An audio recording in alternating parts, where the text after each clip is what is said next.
Buenas tardes con todos. Agradecer a la red, a Borja también por la invitación. Y bueno, vamos a tratar sobre el estado energético, el desarrollo de las energías renovables en el Perú. Adelante, por favor. Bueno, entonces acá el tema es situación de distintos tipos de biomasa para la generación de bioenergía en el Perú, ¿no? ¿Qué estamos usando? ¿Cómo estamos cogenerando? Y cómo se ha implementado mediante las políticas para poder desarrollar las energías renovables en base al bajar emisiones y poder cumplir las ODS y de esa manera nosotros poder mitigar los efectos del cambio climático. Bueno, esta sería la introducción. Y acá en esta diapositiva. Ah, perfecto. Sí, ya. Gracias. Ok. Bueno, entonces acá en esta introducción estoy indicando que Perú se ha caracterizado por uso de las grandes hidroeléctricas de generación de energía. Nosotros somos un país altamente dependiente del petróleo extranjero. Nuestra alta dependencia hace que la volatilidad de los precios del hidrocarburo, por un lado, nos genera bastantes problemas, ¿no? Sin embargo, a pesar que nosotros producimos, extraemos petróleo, pero no tenemos la tecnología para poder nosotros procesar y tener, dado a que la concentración de azufres es bastante alta en el petróleo que nosotros tenemos. Es por ello que nosotros usamos diesel shales, ¿no? Sin embargo, producimos petróleos y es bastante curioso porque debemos consumir petróleo, ¿no? Pero consumimos diesel 2. Para poder bajar emisiones, lo que hemos hecho para el parque automotor, hemos está con la participación de biodiesel al 5%. Nosotros no tenemos grandes extensiones de tierra, entonces hemos tenido problemas, por ejemplo, para la producción de aceites, ¿no? Nosotros traemos biodiesel de otros sitios para poder poner el porcentaje en el combustible para el parque automotor. Eso por un lado. Como les comentaba, nosotros producimos energía por las grandes centrales termoeléctricas, sin embargo, en los últimos años esto ha ido disminuyendo la participación en la generación de energía. Como vemos por ejemplo, para el 2000 tenemos un 87%, esto bajó en el 2013 con un 54% y para el 2018 un 43% y se logró una ligera subida para el 2019 con 50%. Bueno, entonces acá con la ley se está pretendiendo impulsar la explotación de las fuentes de recursos de energías renovables convencionales, las RER, o no convencionales también, en este caso biomasa, biogás, eólica, solar y mini hidráulicas. En este caso se contempla para los recursos de energías renovables no convencionales, a todas, no indica el tipo de energía, por ejemplo, dice, pone un solo saco, diríamos, a las energías eólicas, solar, mini hidráulicas y también biomasa. Cuando hablamos de mini hidráulicas, hablamos de las centrales pequeñas que tienen una potencia como máximo de 20 megawatts. Ya. Por otro lado, desde el 2004 también es el ingreso del gas natural hacia la matriz energética del Perú tuvo bastante impacto porque se ve que a partir de eso también el uso de la participación de las grandes centrales hidroeléctricas ha ido disminuyendo también la participación, ¿no? Todo es con el fin de provocar la reducción del consumo de los hidrocarburos y disminuir nuestras emisiones de gases invernaderos a la atmósfera. Ok, para poder mitigar los efectos del cambio climático. En esta lámina vemos la normativa nacional e internacional. Estamos viendo desde dónde nosotros iniciamos con el uso de las energías renovables. Tenemos en el 1990 la reforma energética en la cual se introduce, está contemplada en la Ley General de Hidrocarburos y la Ley de Concesiones Eléctricas el uso de las energías renovables. En el 2002 tenemos la ley, la 6953/2002. Acá se incentiva la inversión en recursos energéticos para la generación de energía para el mercado eléctrico peruano. Y luego también firmamos el Convenio Marco de las Naciones Unidas sobre Cambio Climático en el Protocolo de Kioto. Para el 2008 tenemos la Ley de Promoción de la Inversión de Generación de Electricidad con el uso de la red. Acá se impulsa la compra de energía, se impulsan las subastas de generación de energía. Y también en el 2009 tenemos el Decreto Supremo número 075 de 2019, se crea la Comisión Multisectorial de Bioenergía y para el 2010 tenemos ya la Política Energética Nacional 2010-2040, en la cual el objetivo se busca distribuir energía a toda la población de forma segura y continua y mitigando también los efectos del cambio climático, en este caso por la emisión de CO2. En esta parte, el objetivo es usar las fuentes renovables y también ver la eficiencia energética. Bueno, esto se basó en el Decreto Supremo número 064-2010. En el 2015 se firmó el Acuerdo de París, ¿no? Fuimos uno de los países firmantes. Nosotros no emitimos grandes cantidades de CO2, sin embargo, somos muy vulnerables al efecto del cambio climático. Por ello, el gobierno peruano se ve en la necesidad de impulsar el uso de las fuentes renovables con la finalidad de bajar emisiones y poder ir bajando nuestra dependencia de los hidrocarburos. Bueno, de los hidrocarburos, ¿no? Ahora, también hemos firmado también para poder nosotros cumplir los objetivos del desarrollo sostenible. Nosotros nos hemos comprometido a ingresar a nuestra matriz energética un 15% de energías renovables para el 2030. Bastante ambicioso, pero ahí vamos. Luego, en el 2018 tenemos la Ley Marco del Cambio Climático en el Perú. Y para el 2020 se aprobó el proyecto de ley número 6284, Ley de Fomento de los Recursos de Energías Renovables para el fortalecimiento de los hídricos y energéticos de las familias dedicadas a la agricultura y familiar. También cumplir con otro objetivo, es decir, tener una sociedad más inclusiva para poder mejorar la calidad de la vida de los pequeños agricultores, fomentando la utilización de los recursos energéticos renovables no convencionales con la Ley 30355. Esta gráfica nos indica cómo es la producción de energía y también los usos. Acá tenemos clasificado dos tipos de energía. Energía primaria, ahí no.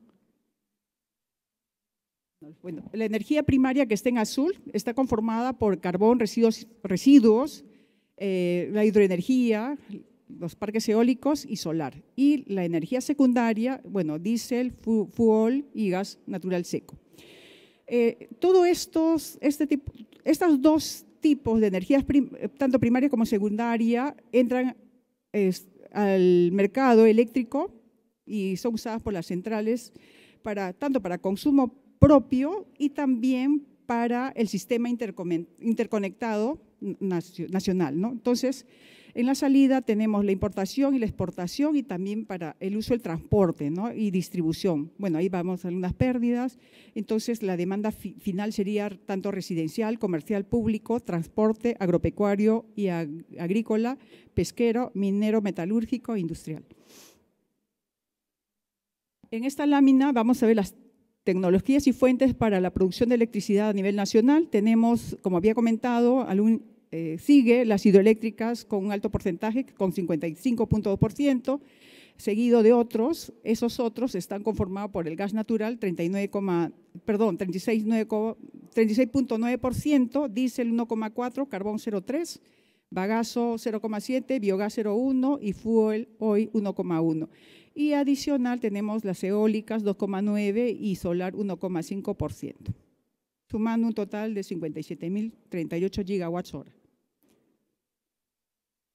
Aquí tenemos entonces la composición de las energías primarias para la generación de energía eléctrica. Tenemos el carbón con una participación en el mercado eléctrico de 0.3% y para el uso propio 3,5%. En el caso de las hidroenergéticas, 89.9% para el mercado eléctrico y para el uso propio, 83.9%. Eólico, 3.3% y para el uso propio, 3,5%. Solar, 1,8% y para el consumo propio, 1,7%.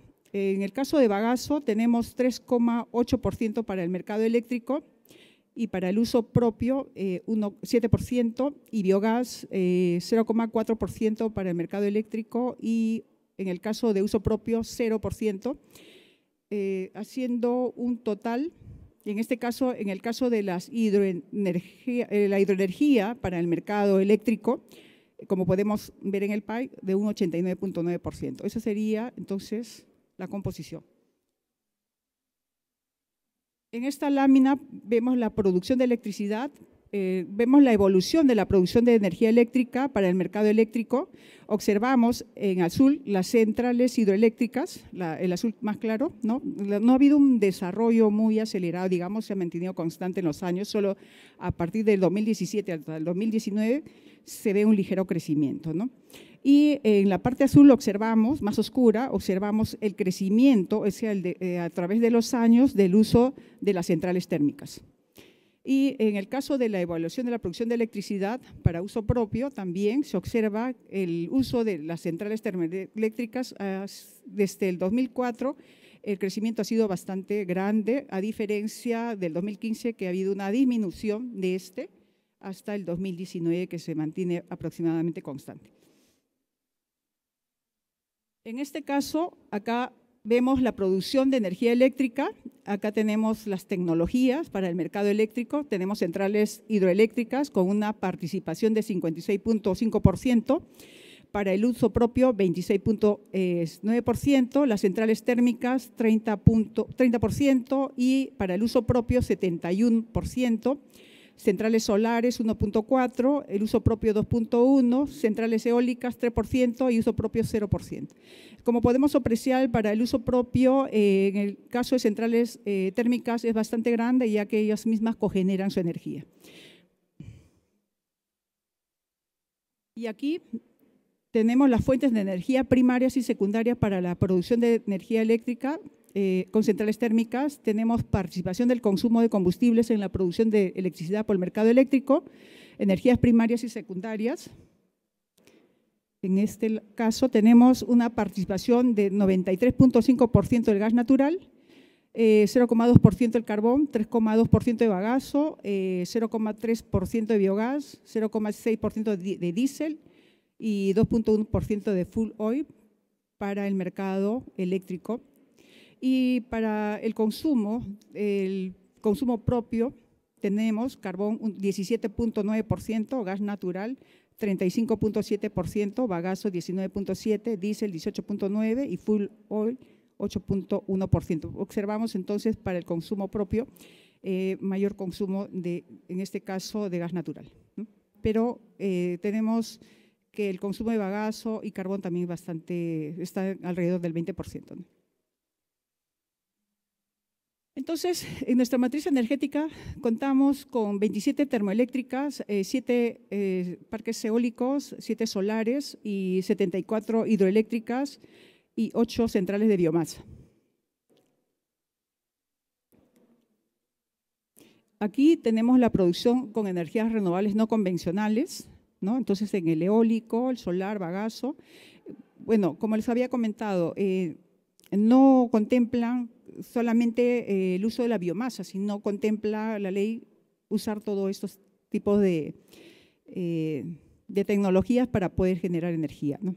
Como energías renovables.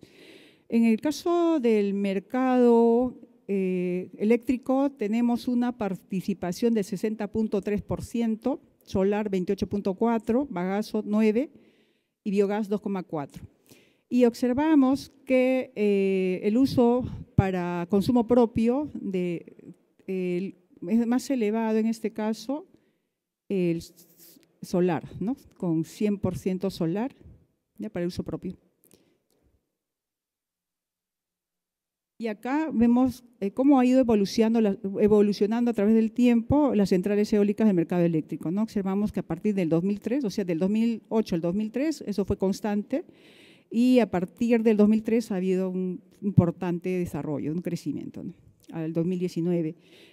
En el caso de la producción de centrales solares también, en el 2017, a partir del 2017 se vio un salto, pero se observa una desaceleración al 2019.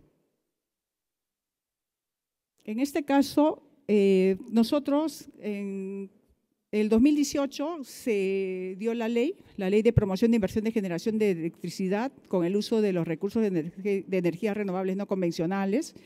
En este caso, el gobierno generó las subastas, se hicieron 4 subastas de biomasa. En este caso, la primera subasta fue en el 2010. Se ofertó 813 gigawatts hora por año de energías y en este año se generaron 2 subastas.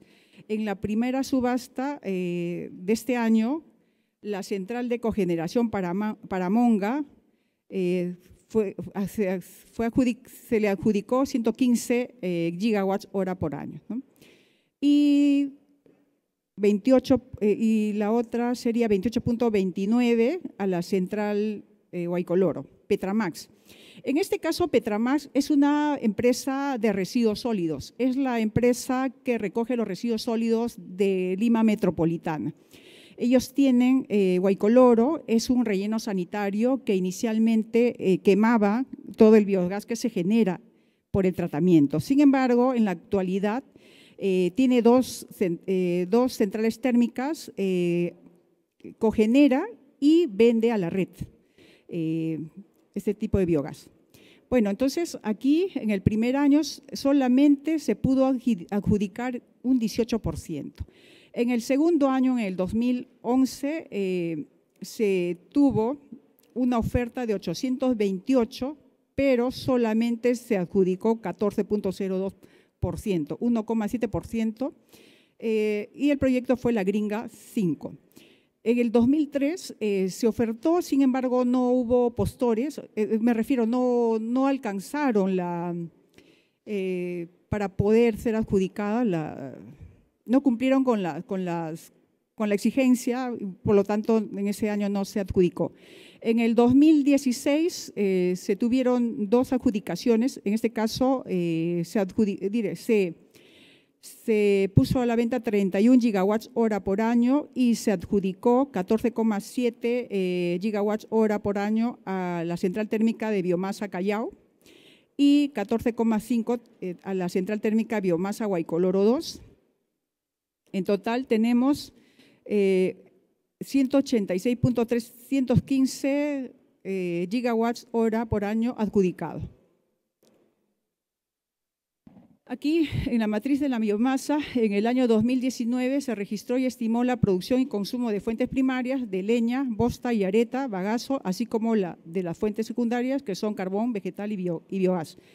Bueno, en las siguientes tablas se observa la matriz conformada de la biomasa, ¿no? Tenemos acá la producción y también el inventario, la oferta total, la oferta interna bruta y también el consumo final, ¿no?, que ha sido destinada a este tipo de biomasa. Y acá tenemos, en el caso de residuos agroindustriales para el consumo, para el mercado eléctrico y el uso propio, las centrales entonces serían la central Paramonga, ubicada en Lima, la central térmica Aurora, ubicada en Piura, la central térmica Cañabrava, ubicada en Piura, la central térmica San Jacinto, ubicada en Ancash, y para el uso propio tenemos la central térmica Cartavio, ubicada en La Libertad, Casa Grande en La Libertad, la central térmica Trupal en La Libertad y la central térmica Turbogenerador en La Libertad. Total, tenemos una participación de potencia instalada de 43, un subtotal, ¿no?, de 43.4 y un total para el uso propio y de un 56.6% para el mercado eléctrico. Y en el caso para la producción en este caso, para el mercado eléctrico sería un 63.2% y para el uso propio de un 38.8%, 36.8%. Y acá podemos observar cómo fue la evolución del consumo de bagazo para la producción de electricidad, ¿no? Observamos que en el mercado eléctrico, a partir del 2010, se incorporó en la matriz energética la producción de la venta de energía a partir de bagazo, ¿no? Pero tenemos a partir del 2004 ha ido incrementándose en la matriz energética la participación del bagazo para fines eléctricos. Y acá tenemos centrales térmicas que utilizan el biogás. Bueno, en este caso la central térmica, la empresa sería Petramas. Como les había comentado, Petramas tiene 2 centrales térmicas ubicadas en 2 rellenos sanitarios. La segunda, la Gringa, inicialmente era un botadero, se ha recuperado y ahora es un relleno sanitario adecuadamente manejado y bueno, se está cogenerando también, ¿no? Ok. En el caso de la promoción del uso eficiente de la biomasa en el Perú, nosotros como país tenemos, a partir de los TLC, es decir, con los tratados de libre comercio, la producción de biomasa por la exportación de estos productos ha crecido bastante. Por ejemplo, el banano orgánico tiene mucha demanda. Para poder tener un producto de calidad, hay mucho material de descarte, ¿no? Por ejemplo, si el banano no tiene la calibración adecuada y en el mismo lugar donde se maneja residuos, está generando 60% por el daño de estos frutos, por los raquis también del fruto y también se caracteriza por el alto contenido de azúcares, lo cual lo hace una materia prima adecuada para la producción de alcohol. En el caso de uvas también hay una generación de 20% porque después de la cosecha viene ya la poda y en el caso de poda se está generando un 20% de residuos lignocelulósicos. Y en el caso del arroz, nosotros somos consumidores de arroz, incluso traemos del extranjero arroz para poder satisfacer la demanda y tenemos entonces el arrocillo o la cascarilla de arroz como un residuo que queda a veces abandonado en las piladoras y genera un gran problema, ¿no? Entonces, ese residuo se ha caracterizado con la finalidad de poder, por ejemplo, usarlo para poder transformarlo en alcohol.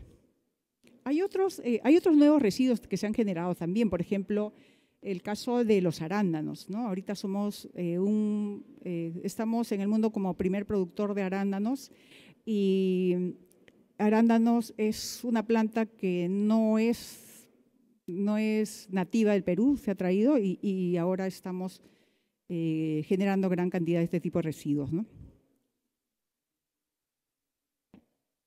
Y acá, bueno, se hizo la caracterización química de algunos de estos cultivos, ¿no? En la cascarilla de arroz se hizo los análisis elemental y calorífico del cultivo de arroz. Se observa entonces que a diferentes temperaturas observamos que se incrementa la concentración del carbón y disminuye la concentración de hidrógeno y también se incrementa la concentración de nitrógeno, ¿no? Y los PCI, en este caso, observamos que a 225 hay un ligero incremento, sin embargo, a mayor temperatura observamos que disminuye su PCI inferior también.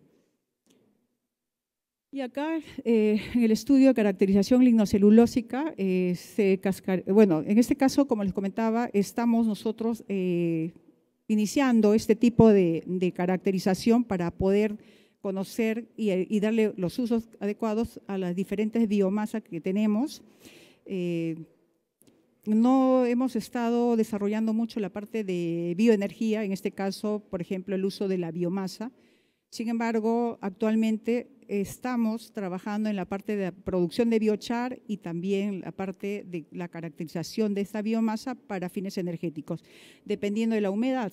Si fuera muy húmedo, ya diríamos que se tendría que pensar en la cogeneración. Sin embargo, estos residuos lignocelulósicos,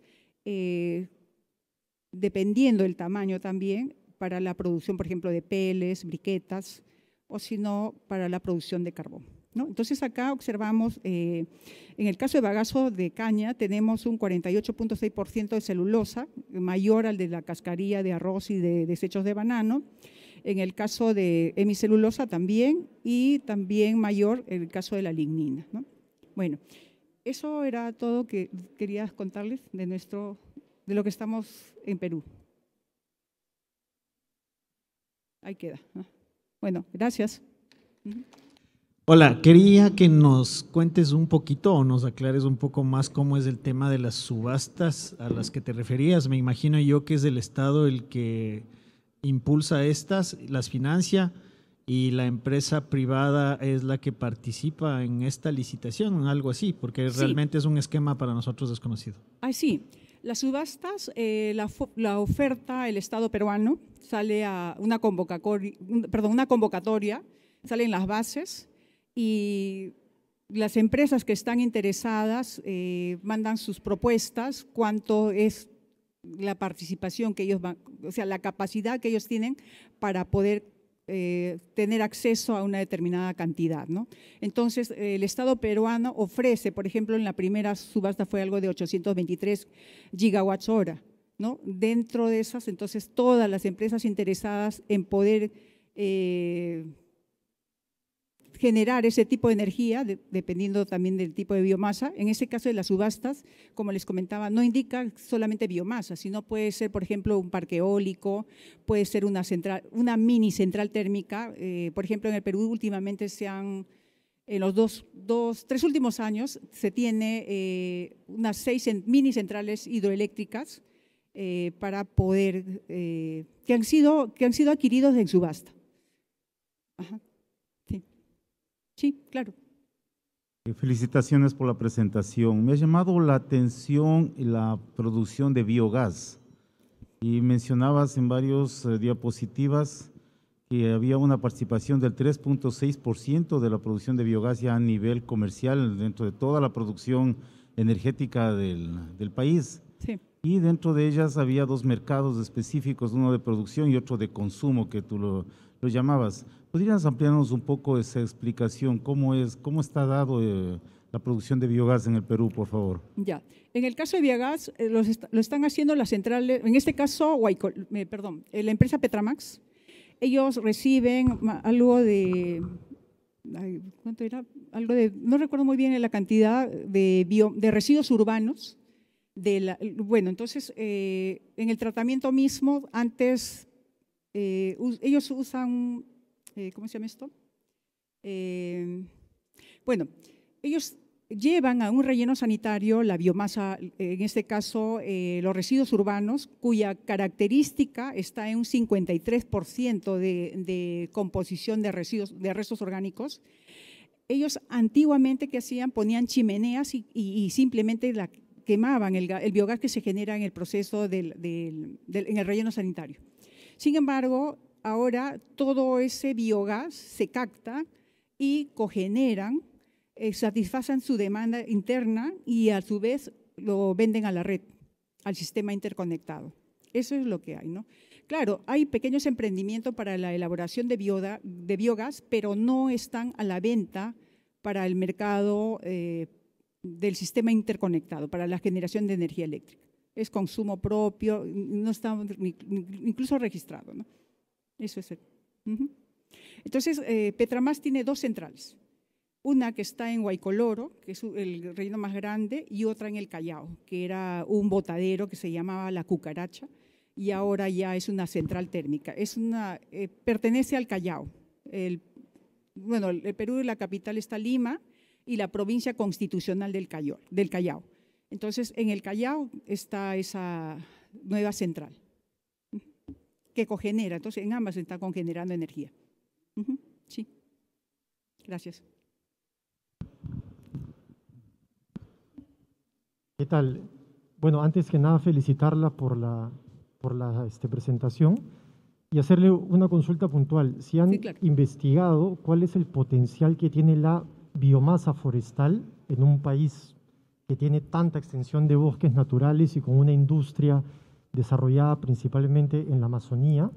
No sé si han investigado el potencial para la generación de energía a partir de los residuos, ¿no?, de la madera. Sí, bueno, lo que pasa es que no se consideraba, hace unos años atrás, no se valoraba los residuos forestales, simplemente se desechaban, ¿no? Pero en la actualidad tenemos nuestra ley de residuos sólidos, la última modificatoria de la 1278 es la 1501, en la cual indica que el productor tiene que ser responsable de los productos que generan. En este caso, tenemos también una ley que trata sobre los residuos agroindustriales. Entonces, el generador es responsable del tratamiento de estos residuos. Ahora, estos residuos, dependiendo de las características, la ley indica que puede ser para la producción de biogás, puede ser la producción de biochar, puede ser la producción de compost u otro aprovechamiento. Entonces, la última ley contempla la parte de la valorización con tendencias a una economía circular. En ese caso, por ejemplo, las empresas forestales, las empresas aserraderas están haciendo carbón, por un lado.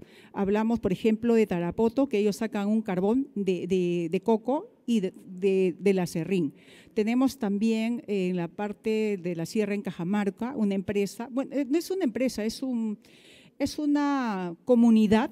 Ellos siembran pino, por ejemplo, y ellos tienen una industria de mueble y tenían bastante problema, por ejemplo, con el aserrín. Entonces, ellos están produciendo briquetas para consumo interno y de esa manera también bajar emisiones por transporte de combustible, dado que ellos se encuentran en las alturas. Un lugar bastante alejado y por lo tanto llevar combustible a la zona es muy caro. Entonces, con el uso de las briquetas, están generando energía para la comunidad. También hay otros emprendimientos, pero son aislados. También ha habido subastas, ¿no?, para poder generar electricidad u otro tipo de energía también. Sí, hay estudios, pero en estos momentos no cuento con los datos exactos de ese tipo de aprovechamiento, pero sí las hay. Sí. No.